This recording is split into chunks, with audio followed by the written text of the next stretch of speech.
Hi Evely, and I will tell you one story of a good viewing. The phenomenon began on an ordinary autumn evening. At first, it was nothing more than a subtle disquiet, a whisper of unease that threaded through the streets of the old town. In a forgotten quarter of the city stood an ancient clock tower, its hands frozen for decades, a relic of a bygone era. But that night, as the fog crept in and the wind carried mournful tones, the clock's stillness was shattered by a pulse, a heartbeat of time that quickened, then stuttered, and finally began to accelerate. Elias, a reclusive archivist with a penchant for collecting oddities, had long been fascinated by the tower's mystery. He remembered the local lore that claimed the tower was cursed, a relic imbued with the remnants of past tragedies. That night, as he wandered near its base, he noticed something peculiar. Every second seemed to blur into the next, a disconcerting overlap of moments. The rustling leaves, the distant clatter of a broken window pane, even his own heartbeat, all were oddly out of sync. A chill crawled up his spine as he realized that time itself was no longer obeying its ancient, steady rhythm. In the ensuing hours, the town fell into a disquieting pattern. At first, it was only Elias who perceived the distortion, a subtle acceleration that made each minute seem like a hastily devoured morsel of reality. But soon, others began to experience it. People reported that the world around them appeared to be in a frantic state of hyperactivity. Shadows moved of their own accord, and the edges of familiar scenes blurred as if someone were hastily rewinding and then fast-forwarding through a film. The clock tower, once dormant, now emitted a low, throbbing hum that vibrated deep in the bones of the city. Elias took refuge in his cramped apartment, poring over musty books and yellowed manuscripts that spoke of time anomalies and cosmic disturbances. Every page hinted at something ancient and uncontrollable, a force that could bend and distort time, drawing it into a vortex of accelerated decay. As midnight approached, the pace of the world outside grew maddeningly rapid. The whispering winds, once gentle and familiar, now howled in frantic urgency. In the reflection of his dusty mirror, Elias saw his own eyes flickering with terror, as if each blink raced against an unseen enemy. On that fateful night, the acceleration of time seemed to conspire with the darkness. Without warning, unexpected events erupted. A sudden explosion of light shattered the inky sky, as if the heavens themselves were collapsing into chaos. In the distance, a solitary figure appeared on the horizon, running with a desperate intensity that belied human limitation. As Elias watched, transfixed by horror, the figure darted through the streets, its outline dissolving into streaks of blurred motion. Every second stretched and then compressed, creating an unsettling rhythm that made his pulse pound in his ears.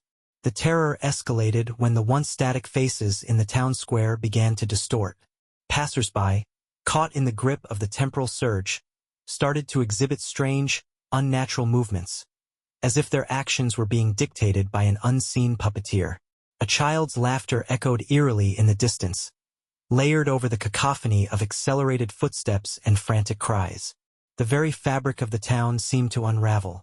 Windows shattered in slow motion only to reassemble with an even more horrifying clarity, as if mocking the helplessness of those who witnessed it. Elias, desperate to comprehend the unfolding nightmare, ventured out into the maelstrom. The streets had transformed into a surreal landscape. Lamplights flickered like dying fireflies, casting long, trembling shadows that moved independently of any source. Buildings leaned at impossible angles, and the sky churned with a vortex of stars and unnatural hues. As he navigated this distorted maze, a creeping sensation of being watched gripped him. In every alleyway and every shattered reflection, he glimpsed fleeting images. A face contorted in agony, eyes wide with an ancient terror that seemed to reach out from another era. In a narrow, winding lane near the base of the clock tower, Elias stumbled upon an abandoned door. It creaked open at his touch, revealing a room that defied the rules of time. Within, clocks of every imaginable design ticked in chaotic dissonance, their hands whirling uncontrollably. In the center of the room, an ornate hourglass stood upright, its sand cascading at an impossible speed. Each grain shimmered like a shard of broken time, and as they fell, they produced a sound that resonated deep within Elias's soul, a sound that was both a dirge and a premonition. As he approached the hourglass, the air grew denser, charged with a palpable energy that prickled his skin. The walls of the room seemed to close in, and for a moment, the accelerating heartbeat of the world outside was replaced by a suffocating silence. In that breathless pause, Elias could almost sense the malignant intelligence behind the phenomenon, a force that not only warped time but also fed on fear, growing stronger with every trembling heartbeat. He could not shake the dreadful notion that he had unwittingly crossed a threshold, one from which there might be no return. A sudden, violent shudder ran through the floor beneath him. The room erupted into a cacophony of discordant ticking, as if every clock were crying out in unison. Elias staggered back, his mind reeling from the overwhelming terror. Outside, the city's frantic tempo reached a fever pitch. The ground vibrated with the rhythm of countless lives caught in the relentless surge of time, and somewhere far beyond the reach of his understanding, an unseen clock continued its maddening march, its face twisted into a grotesque grin that promised unspeakable horrors yet to come. With a final, desperate glance at the accelerating chaos outside, Elias knew that his life, and indeed the very fabric of reality, had been irreversibly altered. In that moment of paralyzing dread, as the boundary between seconds and centuries crumbled, he realized that the true horror was not the speeding of time itself, but the sinister secret that lay at its core. Elias's mind reeled as the very fabric of reality dissolved into an endless torrent of fractured moments. The world outside the clock tower had become an alien expanse, a shifting, nightmarish realm where time was no longer a gentle river, but a maelstrom of chaos. Every step he took reverberated with the echoes of forgotten seconds and unborn futures. The oppressive pulse of accelerated time had transmuted the city into a grotesque stage where reality and nightmare intermingled, leaving him stranded at the edge of sanity. Determined to reclaim control of his fate, Elias retraced his steps back to the secret chamber beneath the tower. The narrow corridor he had once traversed now writhed with disturbing luminescence. Cryptic symbols carved into cold stone seemed to shift and breathe, their pale glow pulsing in sync with his pounding heart. Each inscription told a silent story of despair, a warning of the uncontrollable force that had unspooled the threads of existence. As he pressed on, the walls whispered incoherent fragments of ancient curses, and Elias sensed that the passage itself was alive with malice. Suddenly, the corridor opened into a vast, circular hall dominated by an immense, shattered clock face suspended high above. Here, time's tyranny was palpable. The relentless tick of myriad clocks merged into a dissonant symphony, a cacophony that rattled the very core of his being. Every tick and tock was punctuated by flashes of impossible visions. In one searing moment, he saw a version of himself, a gaunt, hollow-eyed specter, wandering the barren streets, as if trapped in an endless loop of sorrow.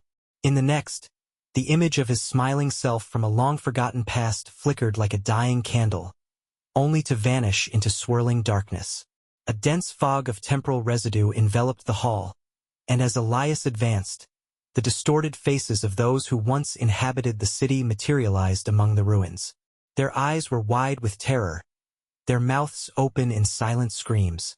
They drifted like broken memories, caught between the relentless surge of accelerated seconds and the weight of unutterable loss. The terror of these phantasmal apparitions coalesced into a single, overpowering dread. Time was not merely slipping away. It was devouring everything, every hope, every future. In the midst of this horror, a low, rumbling sound began to build. A sound that grew into an insidious, almost sentient presence. From the edge of the hall emerged a figure forged entirely from swirling shadows and fragmented time. Its form was inconstant, a shifting mass of indistinct edges that mocked the notion of a fixed shape. As it moved, the entity's presence seemed to distort the very air, bending light and sound into unnatural patterns. When it finally spoke, its voice was a disjointed chorus of every lamentation and whispered curse ever uttered. "You have trespassed into the realm where moments perish and coalesce," it intoned, each syllable laced with the icy chill of inevitability. "Here, You are condemned to the infinite loop.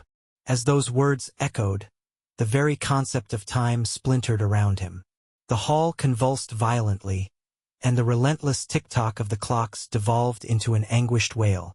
Elias's perception fractured. He found himself reliving his past, witnessing every moment of regret and lost opportunity, as if they were unfolding in a grotesque slideshow. Memories blurred into one another, childhood laughter warped into agonized cries, and the warm glow of sunset dissolved into the harsh glare of an unyielding dawn. Each recollection was overlaid with flashes of his impending doom. Desperation surged within him. Driven by a flicker of defiance amid the encroaching despair, Elias bolted toward a looming, ancient door set into the far wall of the hall. This door, etched with esoteric symbols and crowned with an inscription that pulsed in time with his heartbeat, beckoned him as the sole promise of escape. With trembling resolve, he thrust it open and stepped into an abyssal realm beyond, a desolate wasteland where time had been stripped of meaning. In this barren expanse, the remnants of life hung suspended in a twilight limbo.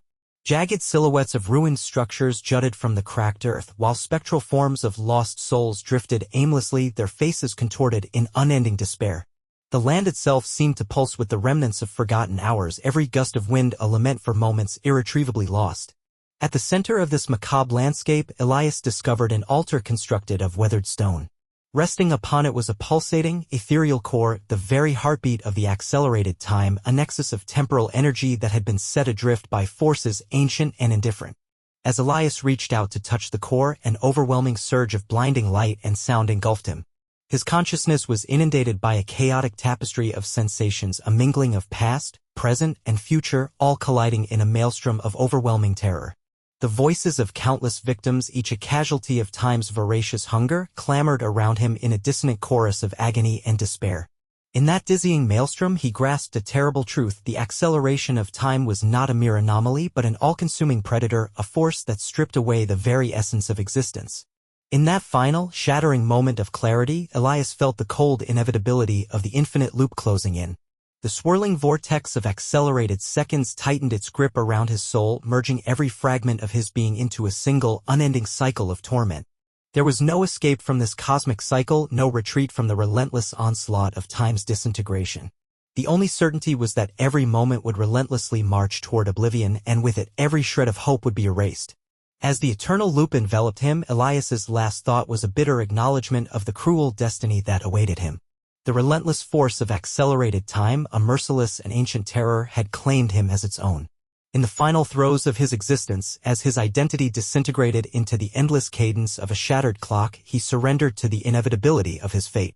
Bound forever in the grasp of time's ceaseless advance, Elias became one with the darkness, a solitary, silent witness to a reality where every tick of the cosmic clock was a countdown to oblivion. Thank you very much, and see you all in the next video.